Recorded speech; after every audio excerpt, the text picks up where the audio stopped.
There are moments in life, moments when everything just seems to slip from your hands, no matter how tightly you try to hold on. Have you ever felt that? Like you're holding a fistful of sand, and the harder you squeeze, the faster it runs out? This is the story of a man named Eli. And Eli believed he could control everything.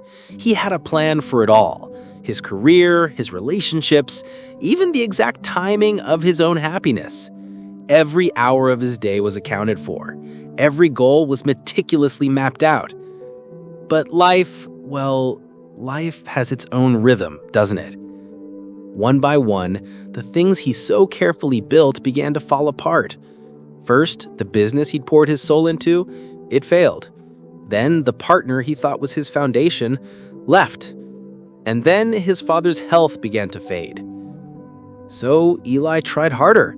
He worked longer hours, he doubled down on his meditations, forced affirmations through gritted teeth, repeating over and over again, "I can fix this, I can fix this." But the more he struggled for control, the more everything around him slipped away. Until one night, sitting beside his father's hospital bed in the quiet hum of the machines, Eli finally whispered, "I've done everything right. Why does my life still feel so wrong?"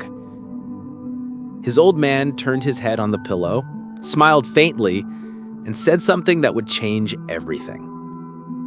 "Because you're trying to steer the river, my son, instead of learning how to flow with it." Weeks later, carrying the weight of that question, Eli found himself at a mountain monastery. There he met an old monk named Soma. The monk just listened as Eli poured out his story. All the frustration, the confusion, the failure. He didn't interrupt. He didn't judge. After a long, comfortable silence, Soma asked just one question. "Eli, when a storm comes, does the bamboo break?" Eli thought for a moment. "No, it bends." The monk's eyes crinkled in a smile. "Yes, the bamboo surrenders, not because it is weak, but because it trusts that the storm will pass. You too must learn to bend." Eli stayed. He woke before the sun, he meditated in the profound silence, and he swept the courtyard, his broom moving across the same stones that monks had swept for centuries. At first, his mind was a rebellion. It screamed at him, "What are you doing here? You need to go back. You have to fix everything." But slowly, almost without him noticing, something began to change. Each morning, when the temple bell rang, its deep tone vibrating through the mist, he felt his frantic thoughts begin to soften, like waves losing their strength as they reached the shore. He started to notice things he'd been blind to before. The intricate song of the birds at dawn, the subtle smell of incense hanging in the air, the deep, quiet stillness of the ancient trees.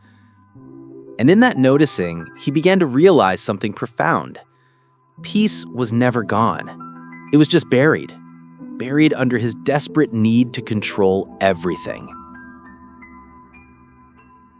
Have you ever felt like you're holding on so tight, your knuckles white, trying to keep every piece of your life from flying apart, when the world just keeps spinning faster and all you want is for it to stop, just for a moment, so you can catch your breath? There's a story about a man named Eli who knew that feeling all too well. He carried a storm inside him, a constant whirlwind of worry and a desperate need for control. Seeking an answer, he traveled to a remote monastery, a place of quiet stone and ancient trees. For weeks, he tried to find stillness. He followed the silent rhythm of the monks. He sat in meditation. He tried to force his mind to be quiet. But the more he fought the storm, the more fiercely it raged. One morning, as the sun was just beginning to warm the courtyard stones, an old monk named Soma approached him. He didn't offer a complex teaching or a philosophical debate. He just handed Eli a simple wooden bowl, filled to the very brim with water. "Hold it still," Soma said, his voice calm and gentle. Eli took the bowl. He focused with all his might, trying to steady his hands, trying to command the water to be calm. but his own tension traveled up his arms and into the bowl. The surface trembled. Ripples skittered from one edge to the other. The more he concentrated on stopping the movement, the more the water shook. He felt a familiar wave of frustration rise within him. Soma simply smiled, a kind, knowing look in his eyes. "Now," he said softly, "let it rest." Eli, confused but willing, carefully placed the bowl on the flat ground of the courtyard. He let go. He stepped back, and he watched.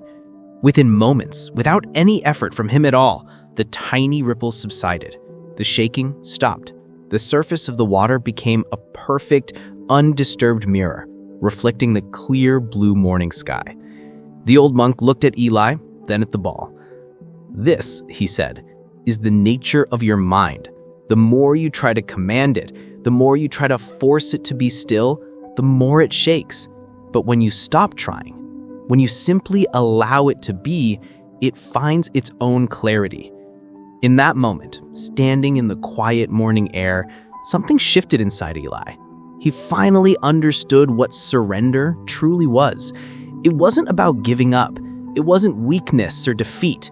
It was about letting go of the exhausting illusion that he was ever in control in the first place.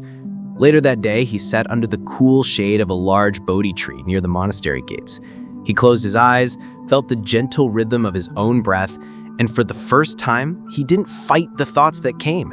He just watched them, like clouds passing in the sky, and he whispered to himself, "I surrender, not because I am weak, but because I'm tired of fighting what already is." And in that simple, quiet act of release, he felt something he hadn't felt in years, a deep, profound sense of peace. There's a powerful teaching in this. The Buddha once said, "Peace comes from within. Do not seek it without." We spend so much of our energy trying to arrange the world outside of us, demanding that life be different, that people act a certain way, that circumstances bend to our will. But when you stop making those demands, life itself becomes your teacher. This idea of surrender is not about being passive. It's an active and courageous return to wisdom. It's looking at the storm of your life and saying, "I trust the flow more than I trust my fear." Fear is what tells us we need to grip tighter, to plan for every outcome, to control every variable. But wisdom understands that some things are beyond our control, and our real power lies in how we respond to them. So, when your life feels like that spinning, chaotic storm, remember Eli's bowl of water. You don't have to hold the storm in your hands. You don't have to bear its weight and try to wrestle it into submission. You just have to let it pass through your heart without resistance. Because peace isn't found in gaining control. Peace is found in surrender.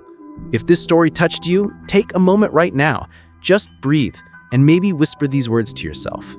"I surrender to peace." Then, if you feel moved, share this with someone you know who might need to hear it today.